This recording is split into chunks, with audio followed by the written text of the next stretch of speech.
Un sistema jurídico es el conjunto de reglas e instituciones de derecho positivo por las que se rige una determinada colectividad. Esta colectividad no necesariamente debe ser estatal, pudiendo tener carácter religioso como sucede en el caso del derecho canónico y del derecho musulmán o islámico. Nuestro estudio se ocupará de este último. Para facilitar su comprensión, en un primer apartado nos referiremos de forma sucinta al nacimiento del Islam, así como los movimientos islamistas. A continuación, analizaremos el concepto de derecho islámico. El derecho islámico es el sistema jurídico por el que se rige la comunidad de fieles musulmanes. Sus orígenes se sitúan en el siglo VI, fecha en el que nace el Islam. También es uno de los que cuenta con mayor profusión de fuentes. Para el Islam, el hombre es un ser creado por Dios, dotado de pensamiento y comprensión por el mismo Dios, con poder de distinguir lo correcto y lo equivocado, investido también con libertad de voluntad y elección, y con poder de usar de los recursos del mundo. Dios al hombre le ha dado, al crearlo, un tipo de autonomía en la creación, por lo que es su vicegerente en la tierra. Pero Dios es el Señor y el soberano, por lo que el universo entero y todas las criaturas en él, incluido el hombre, tienen que someterse. Este principio teológico es indispensable para poder entender la realidad del derecho y la formulación de todo posible derecho humano, e incluso en su concreta expresión de los llamados derechos humanos, dado que la vida del hombre en la tierra no es otra cosa que un periodo de prueba. El hombre no tiene que pensar de sí mismo que es totalmente libre, debiendo saber que esta tierra no es una residencia permanente. Él ha sido hecho para vivir en ella solo durante el periodo de su prueba, y a su debido tiempo, cumplido éste, retornará a su Señor único para ser juzgado con el modo con el que haya utilizado el periodo de prueba. El Islam nace como religión y el contexto propicia en que con el tiempo se convertía en toda una civilización.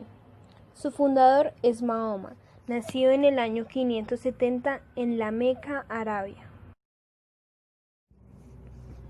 La Meca era la ciudad más importante por encontrarse en ella el templo de la Kaaba. En el año 622, Mahoma, perseguido por los mercaderes por su mensaje monoteísta, huye a Yathrib, donde cuenta con un nutrido grupo de seguidores y donde tiene nacimiento el Islam como una forma política, la cual pone fin a la situación de anarquía tribal anterior. Tras graves enfrentamientos con los mecanos, logrará finalmente tomar la ciudad, a la cual acudirá en una gran peregrinación en el año 632, y de regreso en Medina fallece poco después. A su muerte se plantea el problema de la sucesión. Los tres primeros califas, Abu Bakr, Umar y Uthman, estarán unidos a Mahoma por lazos políticos, mientras que el cuarto, Ali, lo estará por lazos de sangre. El Islam se divide en tres ramas: la chiita, defensora de la línea de sangre como método de elección califal; la sunita, que no exige ese requisito en el sucesor siempre que lo logre mantener a la comunidad islámica unida y es considerada la ortodoxia islámica;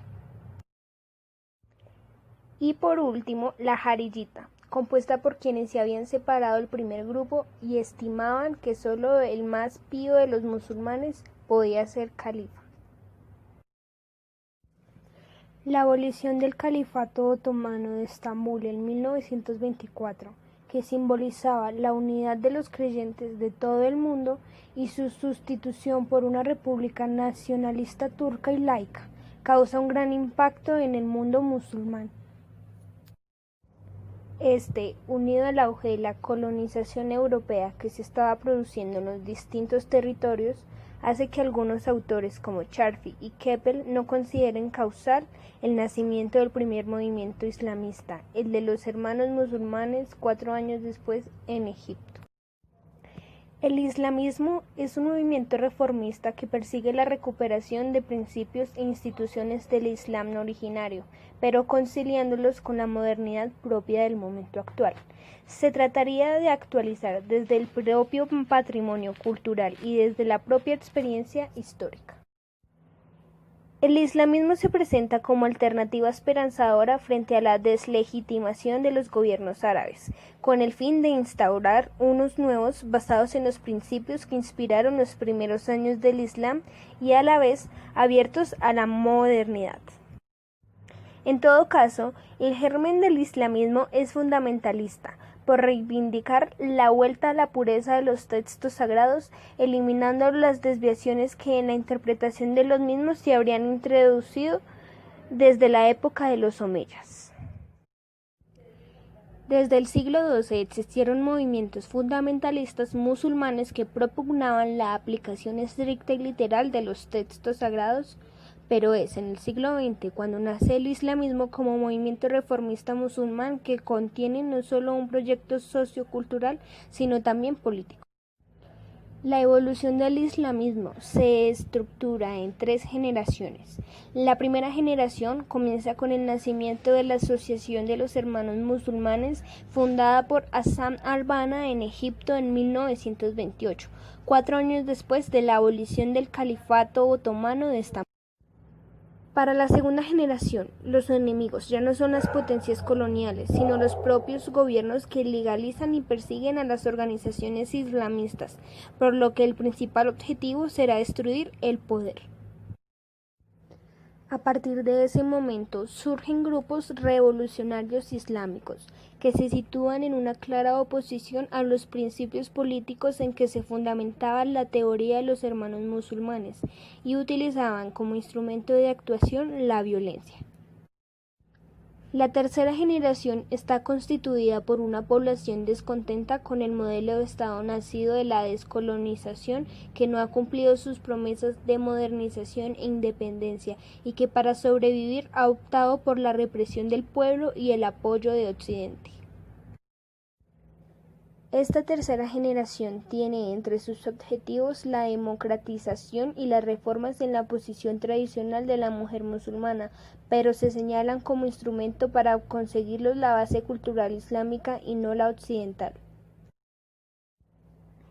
De lo dicho anteriormente se deduce que en el razonamiento islamista el abandono de la cultura propia a favor de la occidental se erige en germen del fracaso.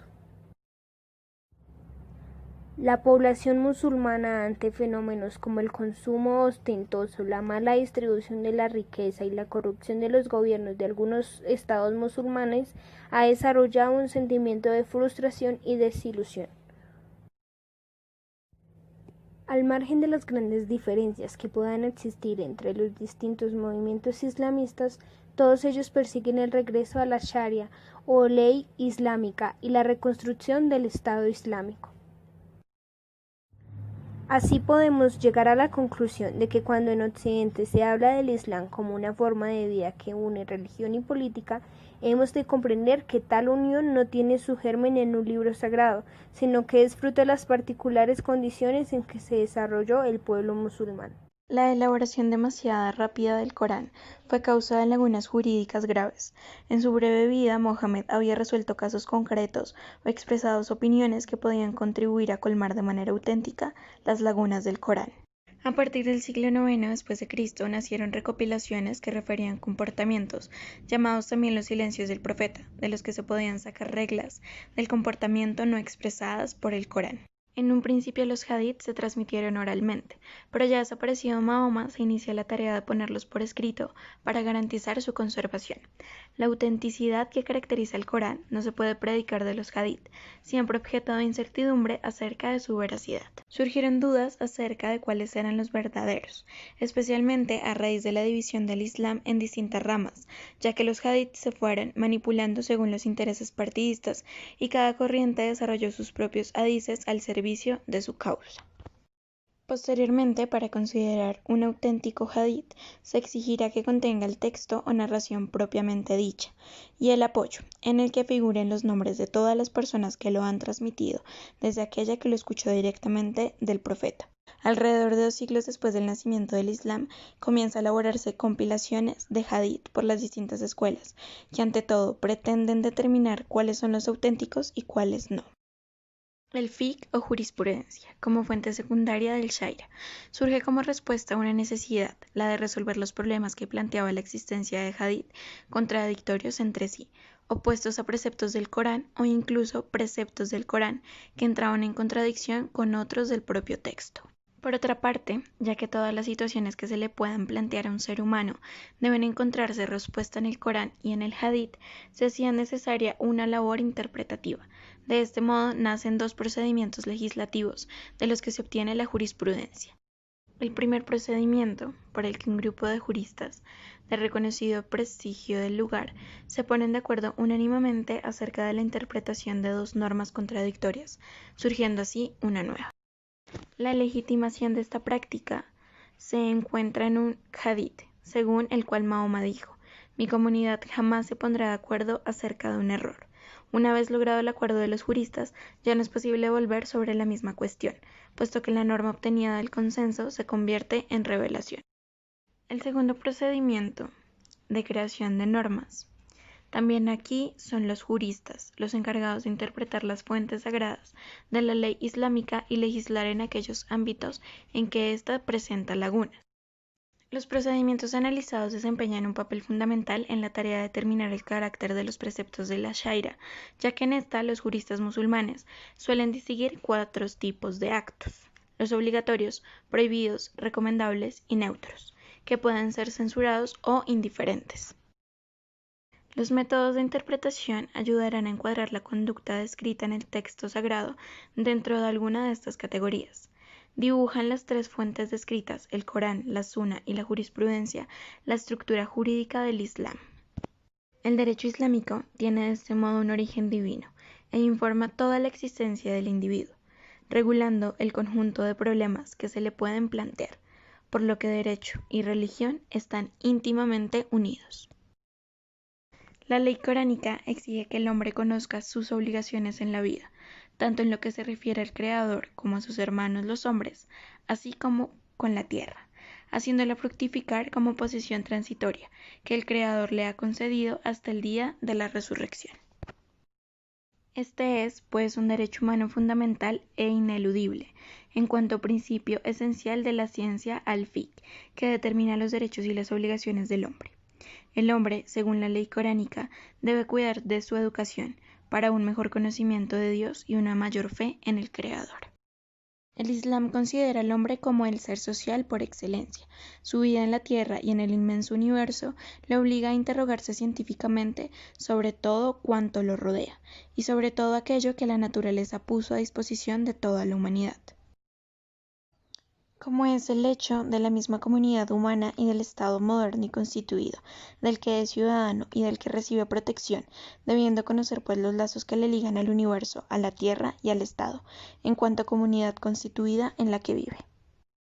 Debiendo saber cuáles son sus derechos de cara a la autoridad y a los que dirigen los asuntos públicos, así como también el valor de respetar las leyes y los reglamentos que rigen el país del que ese es súbdito, a fin de que sepa conducirse y comportarse como buen ciudadano, ya que de lo contrario será castigado por la sociedad y juzgado por la ley.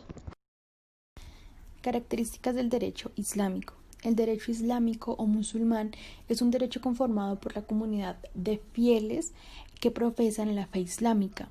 En esta comunidad son al menos más de 1.000 millones de habitantes. Su base geográfica es Arabia y Oriente Medio y su soporte religioso es el Corán. El derecho islámico no hace ninguna distinción entre el denominado fas o voluntad de los dioses y el ius o derecho humano. Estos conceptos los sacamos desde el derecho romano, en el que decía que fas es el derecho de los dioses, es decir, lo permitido o manifestado por una divinidad, como por ejemplo Mahoma en el caso del Islam. Y el determinado ius es aquel derecho objetivo compuesto de normas en el que quizás se separa la moral o la religión del Estado o del sistema jurídico y es denominado como derecho humano. Es un sistema jurídico autónomo religioso. Por esa razón, para la sociedad islámica, la religión es quien regula todos los aspectos de su vida, quizás privada, de solo el individuo, y el derecho y las obligaciones es quien regula los comportamientos públicos que se tienen con la sociedad y que se tienen ante Dios. Otra de las características que podemos encontrar sobre el sistema jurídico islámico es su pluralismo, su legitimidad religiosa, la inderogabilidad, la aplicabilidad, la coexistencia y la formación de sus leyes. El pluralismo. El derecho islámico, a diferencia de los derechos occidentales, no está constituido por un cuerpo solo o un cuerpo único, ya que la ley islámica admite o permite que en su seno de su contenido quizás legislativo se puedan utilizar múltiples interpretaciones de diferentes corrientes del derecho y diferentes juristas. La legitimidad religiosa del derecho islámico se basa en que este derecho se remite a Dios como el único legislador supremo, en donde quizás en diferentes derechos o en los diferentes elementos humanos se utiliza asambleas, parlamentos o, por ejemplo, en Colombia se utiliza el Congreso como ente legislador. Por esta razón, la palabra de Dios o la palabra que se emite de Dios es aquella que constituye ese elemento normativo o ese texto normativo que se da al derecho islámico. Por ende, el Corán es una de sus fuentes en el que están escritas todas esas normas que quizás se deben seguir. La inderogabilidad del derecho islámico, tras tener un origen divino, conlleva que su cuerpo jurídico no puede ser derogado por ninguna otra fuente del derecho ni por ningún poder político islámico, ya que teóricamente el poder político de los países musulmanes están obligados a legislar conforme al derecho islámico. La aplicabilidad del derecho islámico nos dice que todos los hombres son iguales ante los ojos de Dios, y al estar legislado por la palabra de Dios, este debe ser aplicado igualmente para todos, incluyendo las altas magistraturas o los altos poderes en el que su Estado esté constituido. La coexistencia del derecho islámico nos dice que este solo regula algunas materias jurídicas abordadas directa o indirectamente por sus fuentes. Por ello, siempre tuvo que coexistir a lo largo de la historia con el derecho emanado del poder político encargado de regular las demás materias del ordenamiento jurídico. Por último, encontramos la formación de las leyes. Nos dice que el sistema jurídico islámico tiene reglas básicas y fundamentales que son de naturaleza jurídica basadas en la moral y la ética, en las que buscan principalmente el bienestar, la salud y la seguridad de los musulmanes según la palabra de Mahoma o de su Dios. El Islam le da preferencia a la voluntad de Dios o a los mensajes que envía Dios para su convivencia por encima de los actos que pueden realizar las personas, que pues allí son denominados como esos asuntos mundanos que pueden hacer las personas, y establece de que se deben obedecer las normas que nos dan. Antes del siglo VII los árabes no tenían mucho protagonismo, pero a partir de este periodo desempeñaron un gran papel histórico en torno al Islam. Antes del Islam el sistema jurídico era rudimentario. A pesar de esto ya existía una estructura más o menos desarrollada con la división entre lo sagrado y lo profano. La ley penal se reducía a imponer indemnizaciones a las víctimas. Al no existir autoridad legislativa, los conflictos entre comunidades se resolvían por la fuerza o también por un arbitraje. Este último lo llevaba a cabo la mayor parte de las veces el Cajín, un sacerdote de culto pagano que decía tener poderes sobrenaturales. De acuerdo al desarrollo de la sociedad y su legislación, se simplifica la obtención de derechos y el cumplimiento de obligaciones. Además, establecer penas para quien incumpla la norma. De una manera similar funciona el sistema jurídico en el Corán. Son proposiciones amplias y generales sobre lo que deben ser los objetivos y aspiraciones de la sociedad musulmana. En el año 622, con la vida del profeta Yusribu, que en Medina establece la primera comunidad musulmana y el comienzo del calendario islámico, las tribus árabes aceptaron a Mohammed como profeta y portavoz de Dios. La situación de la mujer planteada en el Corán es muy amplia. Lo allí establecido es en búsqueda de la mejora de la condición femenina. El Corán solo fue el preámbulo de un código islámico de comportamiento, al que las siguientes generaciones aportaron el Sunnah, o tradición, dentro de ella la tradición del profeta Sunnah al-Nabi. Mientras Mohammed vivió, fue considerado como un líder político y religioso. las revelaciones divinas y su ejercicio como árbitro para gestionar y solucionar las disputas surgidas entre los miembros de la comunidad fueron conformando las bases del Imperio Islámico. Entre el 622 y el 632, periodo desde el establecimiento de la comunidad de Medina y la muerte del profeta Mohammed, el Islam logró expandirse por casi toda la península arábica. Ahí se establecieron por varias décadas hasta la dinastía Omeya, quienes logran ampliar los límites del imperio. Por la gran expansión que tuvo el Islam en el pasado, en la actualidad no existe una única comunidad musulmana, pero todas provienen y tienen las mismas bases. Es así como entre el 632 y el 750 el Islam se convirtió en un vasto imperio militarizado que amenazaba las fronteras de cristiandad latina en los Pirineos y por otra franqueaba las vías de acceso por el norte al subcontinente indio. Pero aún hay países que están fuertemente ligados a la religión como precepto del derecho, como Afganistán, Irán o Arabia Saudita. En la actualidad no existe una unidad del derecho musulmán, como Turquía, que es miembro de la OTAN y candidato a la Unión Europea, en donde su constitución de 1924 abandonó la noción de califato y en sus códigos civiles y penales actuales se ve una clara influencia de los códigos europeos más avanzados de su época. Un claro ejemplo de esto es Arabia Saudita, en donde la monarquía alauita rige el país desde 1932 y mantiene el poder mediante lazos familiares y religiosos que implican la aplicación de la ley coránica en toda su integridad, afirmándose así en su poder y dándole una doble legitimidad histórica y religiosa a su reino. Este concepto de legitimidad ya no se concibe en Europa desde hace varios siglos atrás. Esto desde el paso de la Edad Media a la Edad Moderna, momento en el que ya se empezó a avanzar en este sentido. En las monarquías islámicas todavía es fuente de poder el rey, que a su vez es guía de los musulmanes y jefe político del Estado. Un claro ejemplo de esto es Marruecos. En los países de tradición judeocristiana no se aplican normas jurídicas del Antiguo Testamento, como las referentes a la situación de la mujer, donde la igualdad con el hombre es actualmente entendida como un verdadero avance social. En cambio, en diversos países musulmanes, la aplicación de normas como la completa prohibición del trabajo femenino fuera de su hogar hacen que se vea el derecho poco evolucionado. Tipos de leyes en el derecho musulmán. Uno de los efectos de las leyes son los cambios de la naturaleza humana que la afectan. El Islam tuvo éxito en aplicar la prohibición porque vino con la fuerza de un mandato divino, una norma inspirada en Dios, interpretada por el hombre a la luz de la razón y del sentido común, puesto que dentro de cada ser humano afloran incontables sentimientos, ideas y pensamientos. Sobre esta base, podemos afirmar que las acciones humanas están comprendidas en 5 categorías, donde cada actividad del sujeto es valorada según los efectos positivos o negativos que produzca el hombre y sus múltiples relaciones.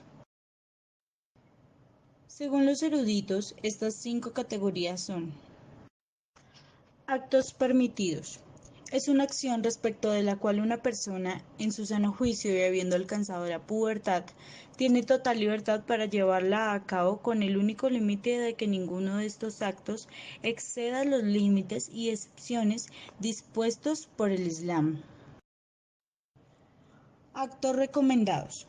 Es cualquier acto que el musulmán es exhortado a realizar, por el cual llega a considerarse que realiza el bien, mereciendo la recompensa divina y la complacencia de Dios, pero no se determina castigo alguno para quien deja de hacerlo. Estas acciones recomendadas permiten al hombre elevar su posición espiritual, estimulándolo a que su vida en la tierra esté colmada de ellas, y de este modo obtener la complacencia de Dios. Actos desaprobados pero no prohibidos. Se puede definir como las acciones que el musulmán es exhortado a evitar, aunque el cometerlas no es ilícito. Es preferible eludirlas porque son nocivas tanto para la persona que las practica como para la sociedad. Sin embargo, el Islam no ha determinado castigo alguno para aquel que los cometa. Es todo acto que el Islam ha prohibido cometer a un musulmán, prescribiendo un castigo a los transgresores mientras que elogia y recompensa a quienes se abstienen de hacerlo. La ley islámica prescribe penas legales como sociales para el transgresor, con la agravante de un severo castigo que se reserva para él en la vida eterna. Ejemplos de estos son el homicidio premeditado, la usura, consumir bebidas embriagantes, apropiarse de actos obligatorios. Es el acto que el Islam impone como obligatorio de un modo decisivo y determinante, el cual bajo ninguna circunstancia puede ser ignorado. La jurisprudencia islámica ha establecido penas para quien deje de cumplirlas deliberadamente y recompensas para quienes las realicen correctamente. La oración, el ser amables con los padres, recomendar el bien y prohibir lo ilícito, combatir la opresión y la tiranía, sentir amor por el profeta y su familia, ser veraz, obedecer las órdenes provenientes del Estado Islámico que se instruyan en la base del Corán, son algunas de las obligaciones. El derecho penal musulmán. Los delitos penales se pueden dividir en tres categorías. Delito de sangre. En esta categoría están incluidos el homicidio y las lesiones voluntarias e involuntarios. Las infracciones a esta clase pertenecen al orden privado y corresponde a la víctima, a sus representantes o a sus herederos el ejercicio del derecho de la venganza. Si se trata de un homicidio, este derecho pertenece a un varón que por la línea masculina sea el pariente más próximo a la víctima. La pena tasada. Casi todos los delitos pertenecientes a esta categoría figuran en el Corán, donde se le asignan penas fijas. En esta categoría la religión naciente se defiende con dureza. El homicidio intencional.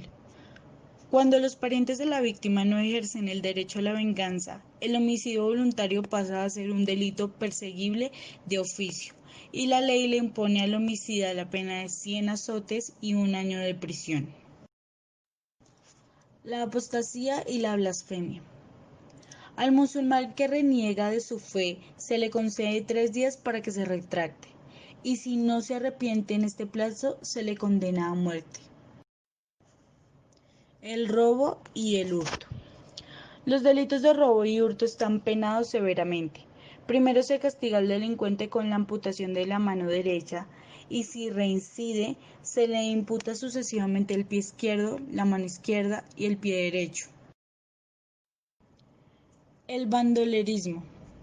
Está definido por el hecho de ir acompañado el robo con violencia o por la perturbación de la seguridad de los caminos.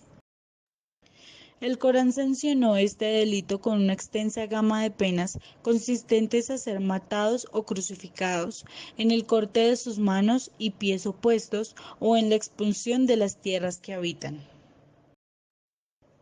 La calumnia. El falso testimonio o la falsa denuncia de adulterio configuran un delito especial contemplado expresamente en el Corán. La pena correspondiente a este delito es de 80 azotes si se aplica a un hombre libre, reduciéndose a la mitad si se trata de un esclavo. El alcoholismo. Aquel que bebiendo vino o cualquier bebida fermentada es tolerante de la pena de 40 latigazos, si es de condición libre, y 20 si es esclavo. La pena discrecional. Las penas aplicables a estos delitos son prisión, destierro, confiscación y ciertas penas humillantes tales como tener en pie al acusado o prohibirle el uso de turbante. En esta categoría se engloban en general aquellos comportamientos que de época en época han sido considerados nocivos para la convivencia social. Aquí la pena es aplicada discrecionalmente por el juez.